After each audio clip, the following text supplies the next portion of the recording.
In 2024, two colleagues, David and Sarah, both accepted promotions at the same firm in Chicago. Both were earning $85,000 a year. To celebrate, they both decided it was time to upgrade their lifestyles. David walked into a dealership and drove out in a new mid-sized SUV. The sticker price was $32,500. HE traded IN his old sedan for $4,000, put down another $2,000 IN cash, and financed the rest AT 7.5% * over 72 months. His monthly payment was a manageable $460. To David, he had just spent $32,500. Sarah took a different path. She kept her 7-year-old hatchback, which was fully paid off. Instead of a new monthly payment, she took that same $460, the exact amount David was committed TO paying, and automated IT into a low minus cost index fund, averaging AN 8% * annual return. She also took the $6,000 David used for a down payment and added it to her principal. Fast forward 15 years. David's SUV is long gone. In fact, he's on his third vehicle since then, having traded in each one just as the repairs started to mount, rolling negative equity into new loans each time. Over those 15 years, David has spent over $82,000 * IN payments, insurance premiums, and maintenance. His current car IS worth $12,000. Sarah's hatchback eventually died, and she replaced it with a modest used sedan 5 years in. But because of the momentum of her initial decision, her investment account has swelled to over $168,000. Same income.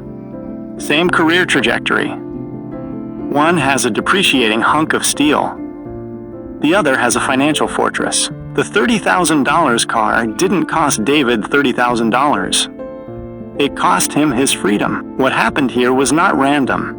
It wasn't a matter of David being bad with money or Sarah being a genius. David followed the cultural script perfectly. He was told that a certain level of income mandates a certain level of machine. He viewed the car as a static purchase, a one-time transaction of $30,000 plus interest. But the math of the modern economy does not work in statics. It works in dynamics. What most people miss is that a car is not an asset. It is a solvent. It is a substance designed to dissolve capital at the exact moment the capital is most potent. When you buy a car, you aren't just buying a vehicle. You are entering a highly engineered ecosystem designed to extract the maximum amount of future labor from your present self. I call this the opportunity cost compounding trap. In physics, a trap is a device used to capture and hold something in place. In finance, the trap is a mechanism that redirects the flow of wealth from the individual to the institution, disguised as a utility. The opportunity cost compounding trap works by decoupling the price from the cost. The price is the number on the window sticker. The cost is the cumulative loss of every dollar that could have been working for you, multiplied by the most powerful force in finance, time. The trap functions through 4 distinct phases. The moment you drive a vehicle off the lot, the asset loses roughly 10% to 15% of its value. By the end of the first year, that number climbs to 20%. This is the only investment where the consumer willingly accepts a guaranteed loss of principal. In any other context, stocks, real estate, or business, a 20% overnight drop would be considered a catastrophe. In the car market, it is considered normal. A car is a liability that requires constant capital injections to remain functional. Insurance, registration, fuel, and repairs are not extra costs. They are the tax you pay to own a depreciating asset. As the car ages, the maintenance cost rises exactly as the value of the car falls. They move in inverse directions. This creates a psychological bridge where the owner eventually feels forced to buy a new car to avoid the high cost of repairs. In the current economic climate, the average auto loan has stretched from 36 months to 72 or even 84 months. This is done to keep the monthly payment low, but it massively increases the total interest paid. On a $30,000 loan AT 7%, a 72 minus month term results IN nearly $7,000 in interest alone. This is pure profit for the lender, extracted from your future earnings. This is the most dangerous phase, and the one that creates the $150,000 gap. Every dollar spent on interest, depreciation, and excessive insurance is a dollar that cannot be invested. If you spend $500 a month on a car, you aren't just losing $500. You are losing the asterisk 3000 asterisk that $500 would have become over 30 years in a productive market. This is not a new phenomenon, but the scale has shifted. In 1929, just before the Great Depression, the rise of installment buying for automobiles was one of the primary drivers of consumer debt.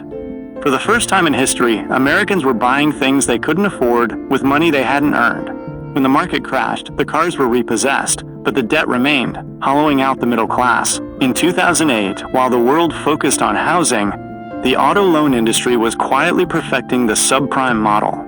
They extended credit to people with low scores, lengthening terms to make the payments fit. When the economy slowed, the car trap snapped shut. Millions found that their only way to get to work was a car they owed twice the value of. The data shows a terrifying trend. In 1980, the average car loan was approximately 45 months. By 2024, the average has climbed to 69 months. In 2010, only 10% of car buyers had a monthly payment over $1,000. Today, that number is reaching record highs. The outcome is always the same. The institution gains a performing asset, your loan, while the individual gains a non-performing liability, the car. Right now, we are in the extension phase. Prices for new vehicles have hit all-time highs, largely driven by tech-heavy features that become obsolete faster than the mechanical components. We are seeing a normalization of the $50,000 car for the $60,000 a year earner. The mechanism has evolved. It is no longer just about transportation. It is about lifestyle integration. Manufacturers now offer subscription services for heated seats and software updates. They are turning the car from a one-time purchase into a permanent, recurring drain on your cash flow. If you are currently paying more than 10% of your take-home pay on a vehicle, you are not driving a car. You are fueling the trap.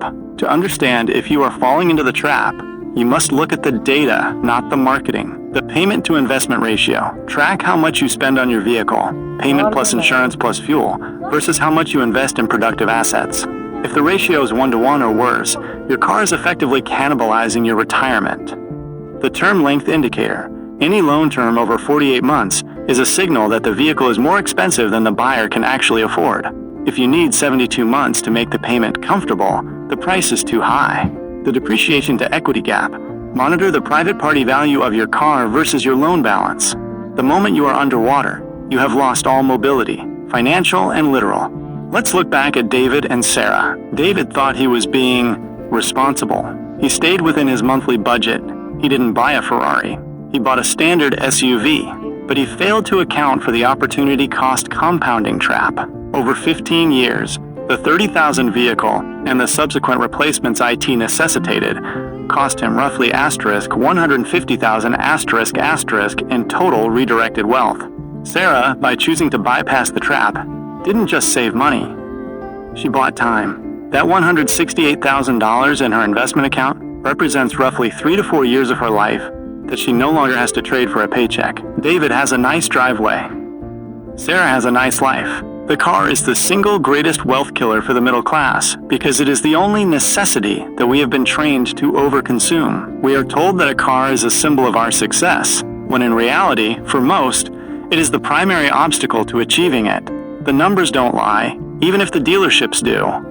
Every dollar you put into a depreciating asset is a soldier you've sent into a battle they cannot win. The goal is not to never own a car. The goal is to realize that a vehicle is a utility to be minimized, not a trophy to be financed. If this gave you a new framework for how you view your largest expenses, consider the patterns in the rest of your balance sheet. Math is always there. You just have to be willing to see it.